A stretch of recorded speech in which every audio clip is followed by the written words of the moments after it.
What's up, Kayleen? How you doing? Not much is going on here. How about you?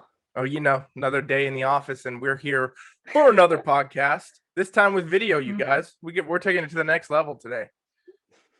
You can see. Yes, I have donned my Minnie Mouse headphones because I forgot about headphones right before this, and I was like, I have no idea how charged my AirPods are. So, trusty Minnie Mouse Yeah, you here. you guys, if you're seeing it, comment if you think she should just wear these ones or other ones like this every episode, because that's what I would vote for. I do.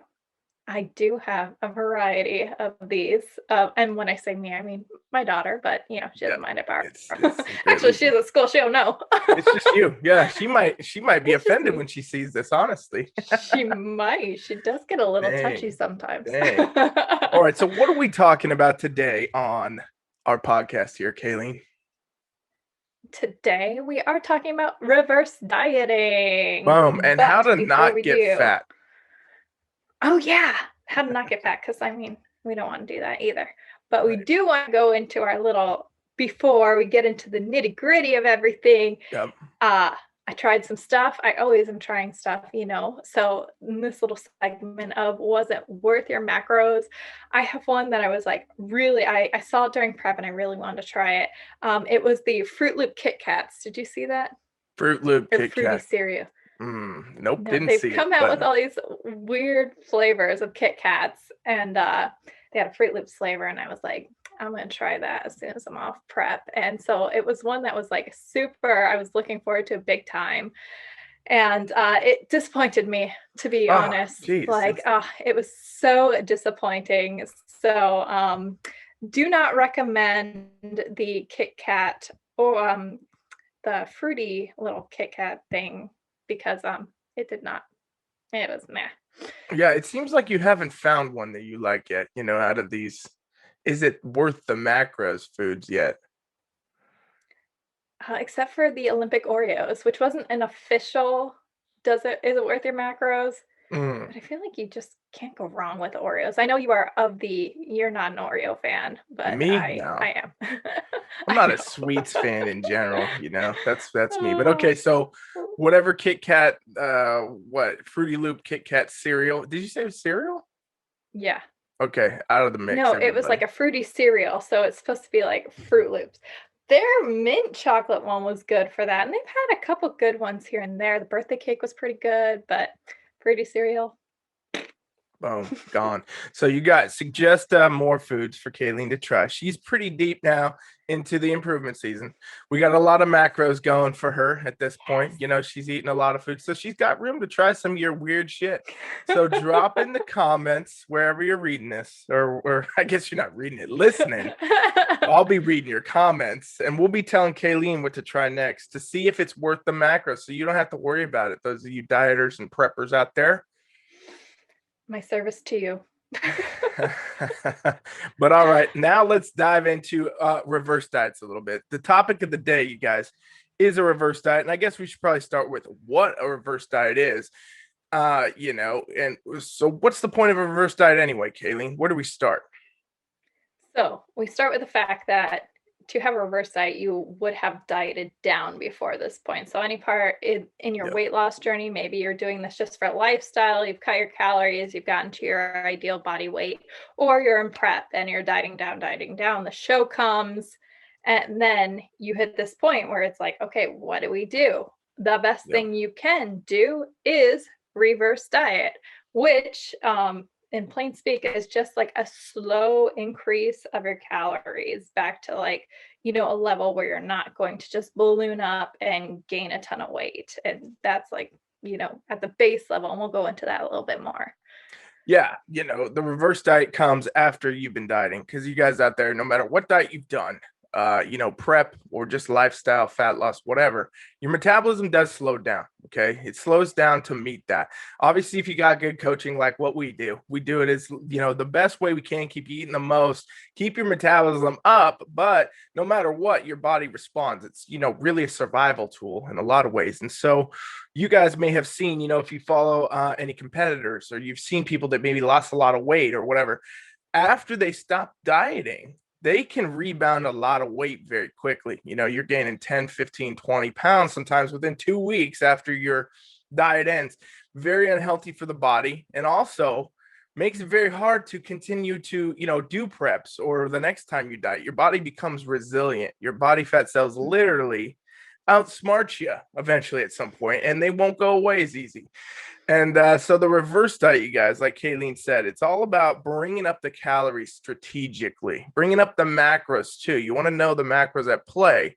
And so reverse dieting, you know, even if you're not a competitor, you should be considering this anytime you guys diet down. And obviously, a lot of people maybe just got off stage. It's a good time for it, you know, to be reverse dieting. Because also when you're doing improvement training or bulking, right? Bulking, as people say, you know, you're going to be into a spot where you want to get those calories up to assist your goals, the growth goals, but you don't want to pack on a lot of body fat, you guys. Just let me tell you, because you're going to have to just take it off later. You don't want that shit. So where do people start right away, Kayleen? When they get off stage or they just finish the diet, what's the first thing they need to do? They just need to reevaluate things and see, like, okay, I'm where I want to be.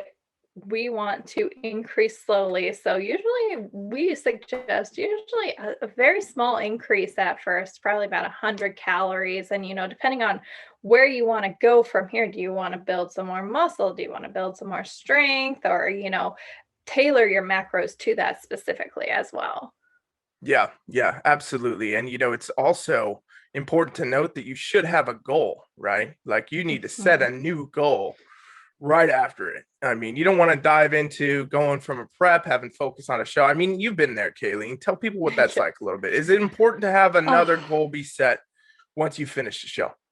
absolutely. And not only just like, you know, I want to compete again because you really shouldn't. Sorry, that was my alarm to pick up my kid, but No, no that's worries. under control.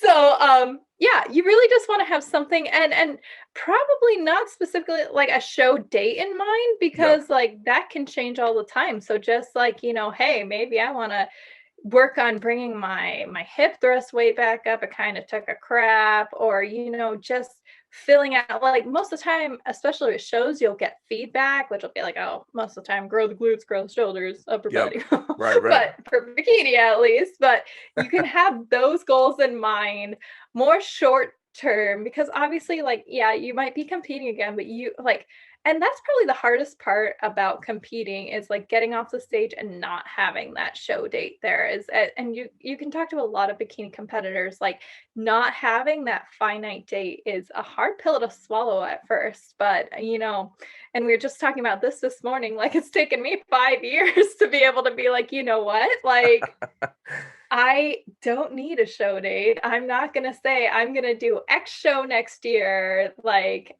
that's gonna be my show for 2022, Right. because it's just so much. I mean, shit, so much can just change between here and there. Yeah. So pick shorter term goals so you're more motivated to accomplish them too. So that Yeah. would be my take on that. Yeah, for sure. You guys try to imagine coaching Kayleen, and she just now 5 years has this revelation. 5 years later, you know, imagine Well, there's those hope for off you. seasons, It's guys. just kidding. Yeah, the likelihood Poor that you Ryan. learn it faster, you know, I mean, 5 years is pretty good, guys. So don't be discouraged if you move into your off Yes. season, your improvement season, or, you know, even if you're not a competitor and you're just like now. I mean, this is the way that everybody's goal works, right? You want to be lean sometimes, and then you want to build muscle sometimes. And that's really, they're two Mhm. conflicting goals. You can't really do them to the fullest extent, you know, at the same time at all. You got to take time to do each one. They kind of go against each other. So even if you're not a competitor and you're listening here, you know, this is relevant if you have finished your diet, you hit your target weight, and now you're like, okay, well, now I'm going to build some muscle, strength train, whatever. You want to make sure that you start doing the reverse diet in a way where you're going to monitor 24/7, right? Like not really 24/7, but you're never going to go off the grid. This can happen to a lot of competitors, right? And why it's important to set a goal. Same for people that dieted down. You want to have the next goal and the next focus right there for you. So you say, okay, well, now maybe my goal this entire time for 12 weeks, if I was dieting or I was prepping or whatever, for 16 weeks, who knows what it was. My goal was to get lean. And that's all you focused on. That's all you looked at. That's all that your pictures were, all your measurements were. were, am I getting leaner? Did I lose weight? Am I here? And then now you need to shift that focus to being like, okay, I'm not paying attention to that part as much. I'm trying to maintain as best I can some of that body conditioning, right? That body fat level. But I actually should shift my markers towards, is my strength going up? Right? Is the measurements that I'm tracking of the muscles I'm trying to grow going up? Am I feeling these things different? How does your focus change, Kayleen, when you go, from any kind of diet? Because we've done even summer type diets for you, right? Like where you're not even doing a prep per se, and we're just trying to lean out because you want to get summer ready. So like either way, it's the same kind of mindset. Give us both approaches here. What changes for you? How do you shift your focus to make sure that you don't get stuck in the mindset of like, oh, shreds are the only way?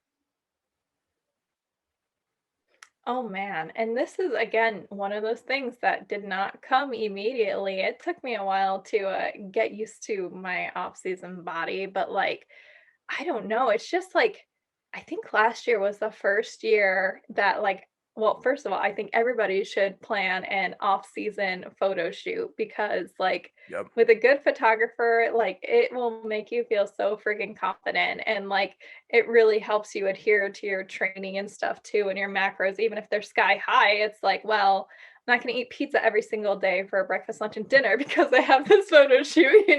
Yeah. So last year, I actually, for the last like 2 years, I've been doing that and booking a photo shoot at my heaviest weight. And it's just surprising. Like you get these pictures back and you're like, oh my gosh, like in somebody else's eyes, like I still look good. I'm still lean, even though I'm complaining to Ryan every week that I'm floppy. And so Right. I think that's definitely something you should do, whether it's like your personal photographer, like, like a fitness photo shoot, or maybe like even family photos, because I think that's great too.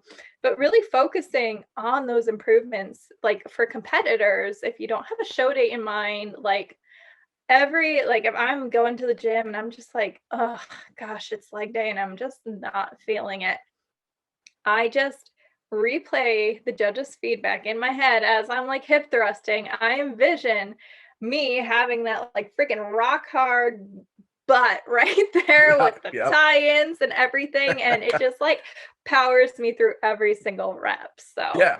just keeping those goals top of mind right there. And if you're losing your track, just like repeating them every day or even writing your goals every day. I know you're a huge proponent of that too. Hmm. Can be huge for the mindset. Yeah, great. And so you guys see there's a lot of different ways, right, that you can shift your mindset to a goal. And I think what becomes important is that no matter who you are, where you're at out there, you have your mindset shift to a goal that's still exciting to you. For some people, that is, like Kayleen's mentioning, a photo shoot or something like that, that would be that exciting factor, or, her improving to be on stage in the next season, whenever that may be. But for some of you out there, it might be something different, right? It might be, okay, there's a certain pair of jeans that I want to wear or something, or, I really want to get through the holidays without binging and drinking too much and eating too much and realizing I gained 15 from Thanksgiving. Like those Mhm. types of goals are also good. And if it's exciting to you to be able to achieve that or to be able to have that, or maybe it's just as simple as I'm excited to get my calories up so I Mhm. can go eat a lot of things and still maintain my results. I'm excited for those types of things. I'm excited to see my delts grow, whatever. You got to pick a goal that's exciting to you and then keep it in the forefront of your mind. And again, when you shift off of dieting and, it's all about tracking every little thing and it's about, did I do the cardio? Did I do the weights? Am I lean enough? Which is everybody, fat loss or competitors. You got to really program the mind to think the other way, which is hard for a lot of people. Like, so if you're out there struggling with it, it takes some amount of weeks. This is why it's good to have a coach. It can take 5 years, like Kayleen mentioned, but either way, it's going to be something that you have to progressively learn how to shift your brain to focus on that, to realize, okay, yeah, if you want to be more shredded next time, you want to be leaner next time, you want to be a better competitor for that example, or maybe you just want to, when you diet down for the summer, the summer shred, you want to be leaner for that next year. Well, okay, the things you do now actually influence that later. So, Mhm. Kayleen, you've done a lot of, I can't even imagine how many times we've done, diets and reverses and all this. Have you ever got into a spot where, maybe you failed it, maybe you struggled with it? 2019, my stupid ass booked a cruise immediately after a show. Yep. And like, in my head, I was like, oh, this will be my reward for dieting this whole time. Well, it was not a short cruise either. It was a 7-day Alaska. And oh man, I still had or was struggling with that like scarcity, of like, eating a lot of things because it might not be there that you sometimes get in prep, which is another whole topic that I want to talk about sometime down the road. But like, I mean, 7 full ass days of eating God knows how many calories, drinking. Oh, that had an unlimited drink package as well on Dang. that cruise. So, Tell me what that cruise is. I'm down. oh man, Alaska, highly recommended. I don't even think they do those anymore, but yeah, that's They awesome. do. Oh, I'll go on again, but it won't be after show this time. yeah, no. Like I think like for a couple years straight, I just started like rewarding myself for shows with cruise or like vacations in general. And like actually, so I did again unintentionally this time. I had a vacation, a wedding right after my last show, and like I have finally learned that like I don't need to eat everything in sight after I'm done competing. I even like brought a whole lot of food even though I was staying with my family, made better choices. And so it's really like a little growth milestone, a growth PR for me as Yeah. far as like going on vacation and not needing to like eat everything in sight. So yes, you can go on vacation after a show. There's nothing wrong with that. Would I suggest going on a 7-day cruise after a show? Probably not. I probably did a little bit of damage there. But I mean, maybe a 3-day might be okay if you're not like eating everything in sight. But definitely get the mindset in check before you go on vacation after a cruise because all this stuff will be there. And I don't know about other people, but I used to have a really hard mentality, like with all you can eat, things like that, that I had to eat everything You have to because eat I all wanted you to can. get my yes, Yeah. to get my money's worth. But like in reality, you don't, and you can make better choices, even if it's just like for breakfast on a cruise, like choosing egg whites instead of like pancakes and everything, and then like going ham for the rest. Yeah. Anyway, so that was one of my biggest, but I mean, still it didn't I'm not 500 pounds as you can see. It was reversible in a way. It's just like I wouldn't suggest doing that. Yeah. And so, how long we been doing flexible dieting, Kaylee? Oh, 5-ish years around Okay. there. Yeah. Yeah, so 5 years, you guys, anybody listening, Kayleen's been already fitting foods in she could want, right? And Mhm. still post competition or things like that, she's had these struggles, right? So for you guys out there that do that crazy extreme, like, there's a lot of them fad diets, very extreme. There's a lot of contest prep coaching diets that are very extreme. It makes it 10 times worse even. Okay. So, Mhm. Kayleen goes to the cruise, has a couple off days. She comes back, she's dialing it in, it's still a struggle for her, but it could be 10 times worse for you out there. So make sure, that you understand these types of things when you go into any type of diet. There is going to be an end to it, right? There's a Mhm. time when that diet stops and you have to do the opposite thing. And are you giving yourself, the tools and the education and the knowledge to realize, okay, here's how I do this. Here's going to be my success story after the prep. Or are you going to land day after and be like, well, where am I at? What am I doing? I'm not doing anything. And I hear this stuff all the time, you guys. Obviously, we coach a lot of competitors. I find that most competitors, if they struggle to the degree of Kayleen, which is not that bad, very, very little struggle, right? But I do message a lot of competitors, on Instagram and stuff. People ask me questions. People struggle hard. They fall hard. And, I've even heard of people having some types of organ failures and stuff from eating too much post competition. Like it's crazy, from overdoing your body to that degree one way so long and then doing it the other way. You got to go to the hospital or get some, it's crazy stuff, you guys. So you got to understand any approach you take, you want to be educated on it too. And so talk a little bit more. You mentioned something about scarcity kind of mindset that may come up when you're dieting or you're on prep. What does that really mean? Like for me, you miss out on so well, not gonna say you miss out for some, but you do have to make big girl choices when you're that low, or big Yeah. boy choices, I should say. Mm-hmm. Don't want to limit it to the girls. But like, that cookie that is on the table there, if you eat that, you're probably not going to get like as much veggies for your dinner that you would have gotten. So, you know, you deal with a little bit of mindset and prep. It's not for the weak of mindset, that's for sure, because you got to be stronger than your cravings and you got to know, you got to have your goal there.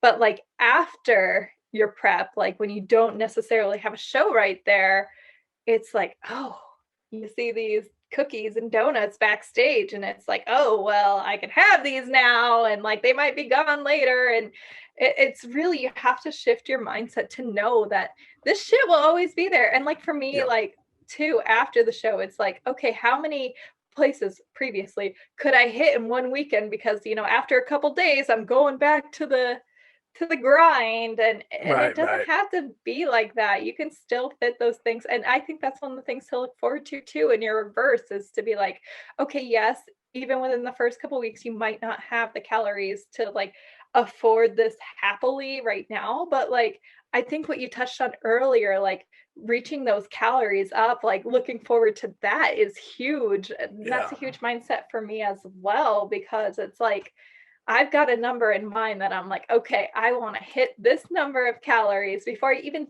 think about getting back on the stage, especially for competing, because, like you've heard so many times, you can't sculpt from nothing. Like, Yeah. you need to have a nice slab of marble to sculpt that physique from. So, Totally. if you are at like, you reverse up to like what 1700 calories and you don't want to eat anymore because, you know, oh, that's a lot of food, that's gonna be a rough ass prep, because what can you cook from that? Not much. Not So much. Nope. I've got a number in my mind. Boom. I don't even know That, what that yeah, it number is a is, big but one. she's got it. See, you guys, that's a I goal. know. It's a She's got a surprise. goal. That's another I'm goal not she's telling setting. you. So yes, Yeah. yes. And I So bet she gets beyond it. I'll tell you guys. We'll see how we go. I bet that number is surpassed by the end of the reverse we're doing now, because that is also what's happening. Everybody listening, we're doing reverse diet right now for Kayleen as it is mhm, even. mhm. So, how long ago was your show? My last show was in July, Okay, and so we've what the been hell day is it September right now? and then I don't even know what month is it. Is it It's still October? I November. don't know. Just kidding. Yeah. So see, we're So still in the yeah. process of reversing. And I mean, that's kind of how it goes until we decide to compete again. That's really what happens.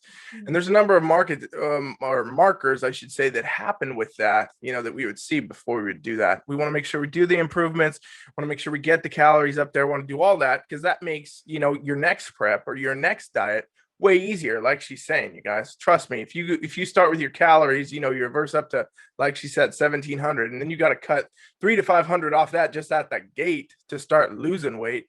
Well, okay, you're already pretty deep into the extreme, calories, which we never even really go that low with coaching anybody most of the time. So, Yeah. it's way better, in other words, to get your calories to 3000 in your improvement or something like that, and cut 500 off that and Guess be my even number. 25.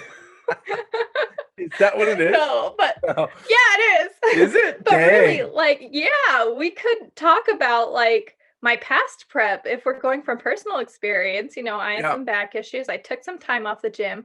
We didn't really get to reverse that high. And I'll be honest, this last year it was a little rough, but that was my stubborn ass wanting to hit the stage again. That was nothing. But like, so just like from experience, I mean, I think the highest we got was like not that comparatively to previous preps where I've been like sky high. And so it's like from personal experience, I've learned that, the higher you can get your calories in your reverse prep, the easier your prep will be overall. It might be a little bit uncomfortable to see, but like, it's worth it. Yeah, and you really do have to do that step. And this might be the first time you've done this step the most, with letting me pick your shows and all that for the next time, but like we're going to only go back to stage when we have the markers. I think that's important for everyone to listen to. A lot of people get stuck in the mode where the only thing they think they do as a competitor is compete.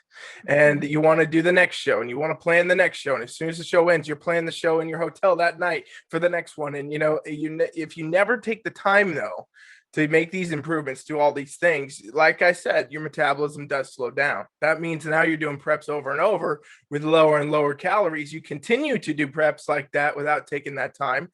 you're eventually on very low calories, also getting very little results. And I mean, I've seen this in my career for sure with people that I may start that was with a different coach. And I'm like, okay, what's going on here? And they're like, oh, I'm at 800 calories a day doing 2 hours of cardio and I'm lifting on top of it and I'm not getting results. And I'm like, no shit, okay, well, guess what we're doing? Take your shows off the list. We got other shit to do. It's going to take a while. And that's also important to know, you guys. If you do extreme stuff, your body's not going to respond as well eventually. And it won't respond as well in a reverse either. You might have to go slower into a reverse when you do this. But the benefits of doing it the right way is you're going to boost your metabolic rate. You're going to get your calories up. Your hormone profile is always going to be in a good spot. You're going to be able to make muscular improvements. You're going to be able to do all these different things that everybody would want to do. And little, if nothing else, you can eat more stuff. You can eat a lot more food all the time in prep, on a diet, in improvement, whatever it is. And, it's crazy that there's sometimes when you start reversing people so far, I've reversed people into crazy calories, you guys, you would never believe, like Kayleen's probably going to be the next one that gets one of the craziest high calories at this point. But I've got people, women that are like 115, 120 pounds, eating 4,000, 5,000 calories a day, literally the point where they have to hit the Oreos every day just to make the caloric goal. Can you imagine having that be a problem for all you out there that ever did a diet or a prep or whatever? Your biggest task of the day is you have to eat a couple Oreos to hit your carb goals. I mean, come on, talk about non-prep food scarcity, all that, right? No, well, there was a time I was up to 400 grams of carbs like a couple years ago. And I remember just like eating this cream of rice at the end of the night with Nutella. And I'm like, I know there's going to be a day coming soon that I'm going to miss this. But for right now, God damn it, I'm full. Yeah, it's funny, right? You get the opposite effect at some point. When your calories get high enough, then everybody doesn't want to eat that much.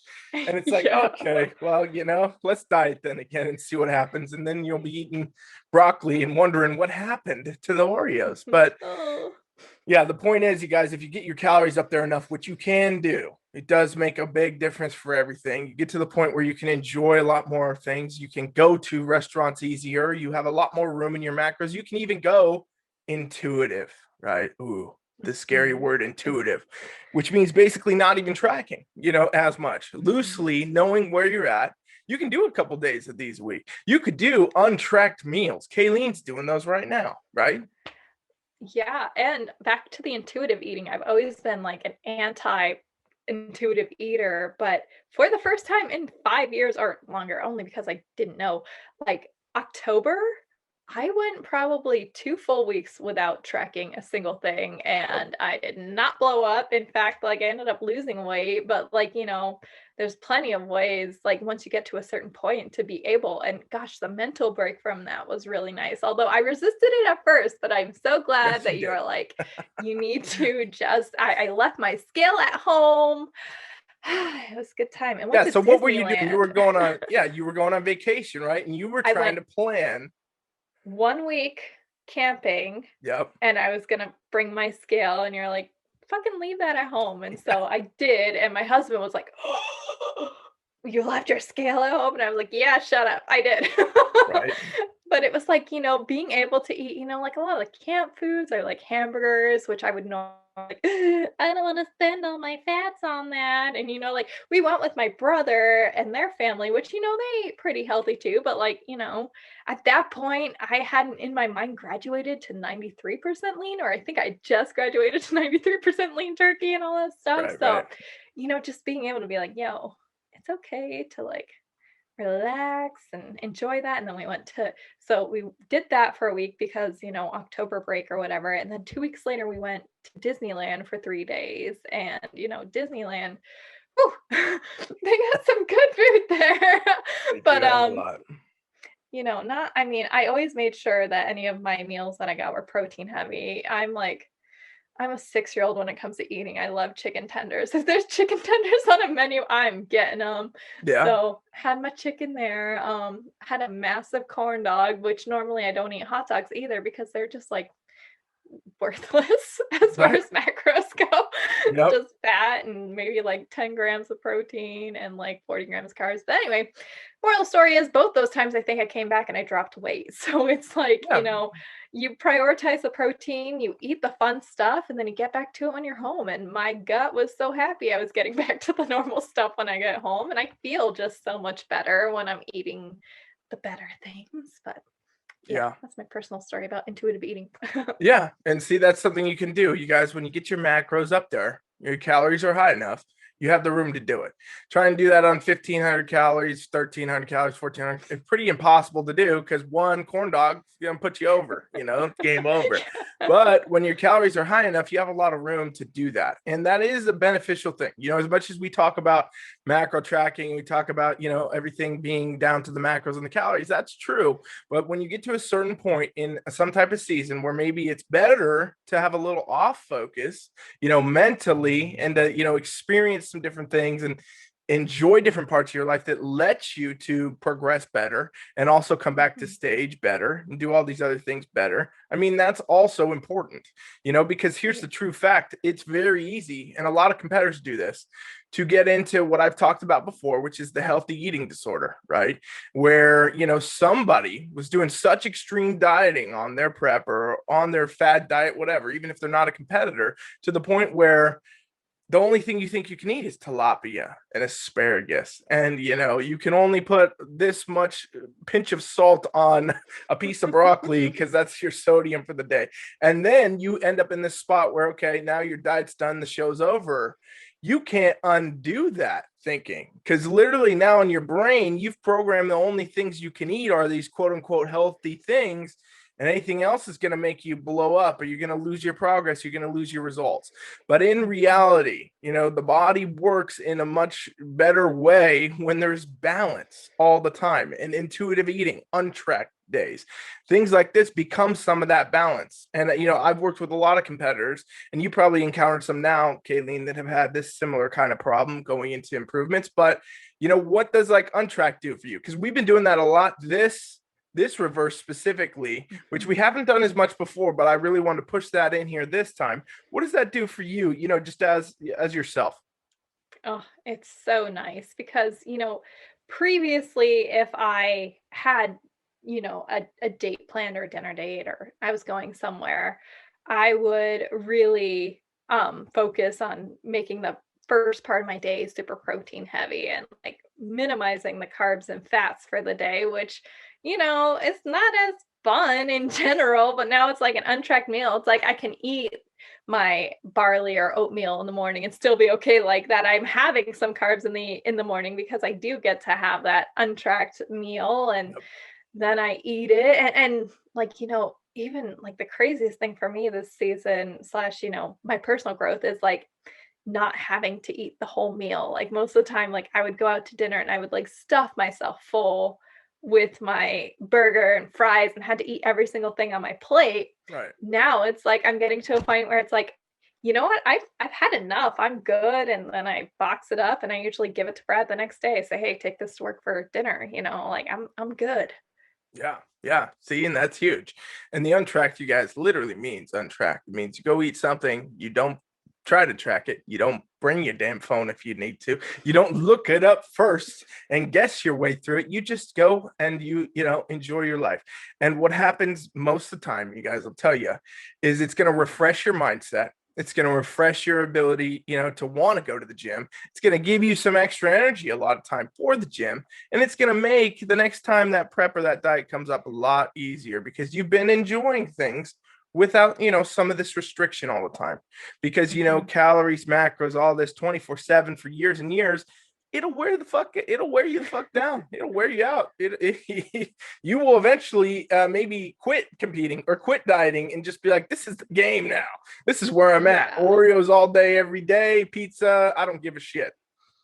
Not only that too, but like when you take the time to track things, like especially when I was at like Disney or camping, it's like you get on your phone. Well, not as much camping because I had like zero service, but like at Disneyland, you get on your phone to track whatever you're trying to eat. You see you have emails, you see you have text messages, you see you have Instagram notifications. It's taking you out of the moment too, which, like life is short. You gotta live in the moment. detach yourself from the phone, like just have one, or even going out for an untracked meal on a date night. You don't want to be like, having conversation. Hold on, let me track this meal real quick. Okay, where were we? Okay, Wait, was like, that an extra bit of Parmesan sprinkle? I gotta yeah, get hold that in on. here. Can you weigh Yeah. that? Yeah. Do you have the macros on this? Yeah. So it's just like really nice, especially for relationships as well, whether that's with friends, family, husband, wife, like Yeah. being able to let your guard down a little bit is really, really nice because, y- prep is selfish, and that's like the end of the story. Like, you give up a lot in your relationship side of things. It's very important in your improvement season that you give back to those people that support you in your life too. Yeah. Yeah, absolutely. And guys, like I said, Team Flex probably does the least extreme types of dieting in the entire game. And Oh yeah. even these kind of things can still come up. So it's very important to keep that in your mind as you go. You still have to take all these things into consideration no matter what. Because whenever you set a goal out, it's going to change your dynamic. You have to lose body fat, or you want to. It's going to change things for that time that you're doing it. And if you're going to go build now, you got to change things for that. And so, what I think is beneficial maybe now, Kayleen, which I don't know if we even talked about bringing in, but let's talk about it. What if we wanted to give somebody the idea of how to get started with a reverse diet, like even on their own? Obviously, we would suggest you guys get yourself a coach. It makes it Yes. way easier. I mean, there's a reason we do this shit for a living. But if you're out there and you're like, you know what, I like what you're saying, I need to get somehow started, what would be your first thing to tell somebody to do, Kayleen? Well, start taking progress pictures and weight measurements, of course, for sure, if you aren't Mhm. already doing it, because the scale alone is shit, as we know. So if Yep. you aren't taking progress pictures along with this, along with body measurements as well, too, that's your first step. Start tracking that stuff. Then, maybe sprinkle in 100 calories here, adjust your macros accordingly to what works for you for your goals, and monitor that. Monitor how you're feeling, how you're sleeping, monitor your hunger. Like, a lot of times when you start reversing, you wake up hungrier, and that's a good sign. Your metabolism is coming back to life and Yep. you're ready to go. Like, there's so many markers in your life that you can really sense if your reverse is being successful. So you start seeing these signs. Okay, maybe add a little more food. As far as like just sleep too, sleep, restfulness, like, the sex hormones, all that stuff, like, you feel those coming back, track all of these, like, whether it's in a journal or like mentally. Yep. And those are all like successes and things that you can look forward to as you start your reverse diet. So all of those things, keep an eye on. And as you keep achieving them, just a little bit more, a little bit more, a little bit more, especially the hunger cues. Yeah, 100%. So pay attention to everything she said. And, make sure you guys that also when you're doing this, you want to be able to play it on a little bit of the safer side, is what I'll say. Okay. It's always more advantageous to play it on the safe side. If you've never done a reverse before and you've never gone through this process and you don't know where to start, sometimes I'm not like today. Kayleen did her check-ins today. I didn't change her macros today, you guys. So it doesn't mean every single time that you do a check-in or you have to do something, it's time to increase. No, it's really not. It's about actually looking for the markers and making sure things are progressing. A lot of times for me, when I'm coaching, I want to see some stability happening. A lot of times when you start doing a reverse diet, you see, measurements or maybe pictures or whatever going up and down and all around every week. And I'm like, okay, well, this to me means metabolic adaptation going on, right? And so when we start to see a sticking point, then okay, cool. Now we see pretty consistent things going on. The body's on the page, everything's happening together. All right, let's bring some more in. But I would say if you've never done it, err on the side of caution with your increases and try not to, push it too fast, too hard. Don't think that you should weigh in every day. And if it says, "Oh, I'm good, I'm adding in," you're literally should be doing your check-ins once a week, one time stepping on a scale, one time with the measurements, one time with the pictures on the same day, same time of day, same lighting, same circumstances. And then see if everything looks like, okay, I'm feeling, better. I feel better in the gym. Things are looking good. All the things Kayleen mentioned. Maybe now it's time to pepper in some more. But also don't be afraid to, if things start going too fast, halt that process and wait Maybe 2 weeks go by, you don't change. Maybe 3 go by, you don't change. Okay, you don't need to change your stuff then. Your body's still adapting, it's still adjusting, and there is no formula. And again, why it's really good to have a coach that knows what they're doing, have done this, because they can see some markers and be like, oh, there's that. But everybody is different, you know? And there was one other thing I wanted to say, but I'm losing it now. I was gonna say, yeah, go ahead. No. No, you go. I'll go after. I was gonna say, along with that, if you do have a coach, and I don't know, me personally, if I ain't seeing that your nutrition goals are filled out every single day, I'm not bumping you up. I want to see that you're sticking to that, because that's important. Yes. So like if you're not getting bumped up, like first of all, don't get butthurt if you don't get bumped up every single week if you're reversed, because like there's, again, we're looking for those different markers. But two, like be true to yourself. Like, are you actually hitting these markers? Because I check every single day. I know you guys might have seen me posting, like I get so hyped when people are hitting their nutrition goals, because I know nutrition's the harder out of the two when it comes to working out or hitting your nutrition. So anyway, did you remember what you were going to say? Yeah, I was going to say, if you're also in a spot where a lot of people listening probably may not even have done a coach, haven't had a coach, right? They may have followed a fad diet or found a meal plan or whatever and just did that. Or even if you did have a coach, you might not have your coach now. A lot of competitors do that, where they do a show and they're like, oh, improvement season's my own thing. If you don't know where your stuff is at, take a week to just track everything you're eating.